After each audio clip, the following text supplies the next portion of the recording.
brought you by Silver Pumps and Motors. Top quality और consistent performance के लिए सिर्फ सिल्वर पंप्स, नाम याद रखना। తెలంగాణలో కేంద్ర మంత్రి Bandi Sanjay BRS working president KTR మధ్య మాటల యుద్ధం ముదిరింది. దానికి సంబంధించిన బ్రేకింగ్ తెలంగాణ నుంచి మనకు అందుతోంది. కేసీఆర్ పై బండి సంజయ్ చేసిన వ్యాఖ్యలకు కౌంటర్ ఇచ్చారు కేటీఆర్. కేసీఆర్ గిట్ట 10 సంవత్సరాల్లో ఒక్కసారి వర్షం పట్టి ఇక వచ్చి నీకు రావడానికి వచ్చాడు. తుపాకి రాములకు టోపీ పెట్టినోటి ఆ చేతులకు కట్టబడి ఈ తుపాకి రాముని టోపీ పెట్టి చేత కట్టబెట్టి ఇట్లా 2 సార్లు అన్నదనుకో కథ కుంప మునిగినట్టు అన్నది.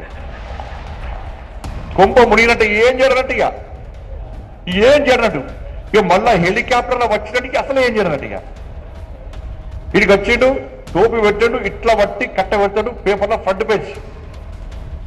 ఆయన ముందు కరీంనగర్ అసెంబ్లీ ఎన్నికల్లో ఒకసారి గెలుమంది. అందరికంటే పెద్ద దొంగ ఎవడో ఈ దేశంలో అందరికీ తెలుసు. ఎక్కువ మాట్లాడితే బాగుండదు. సబ్జెక్టు మీద మాట్లాడే సత్తా లేని సన్నాసులే ఇవన్నీ మాట్లాడతారు. సబ్జెక్ట్ మీద మాట్లాడే సత్తా ఉన్నోడు ఎవడన్నా బీజేపీలో ఉంటే రమ్మని.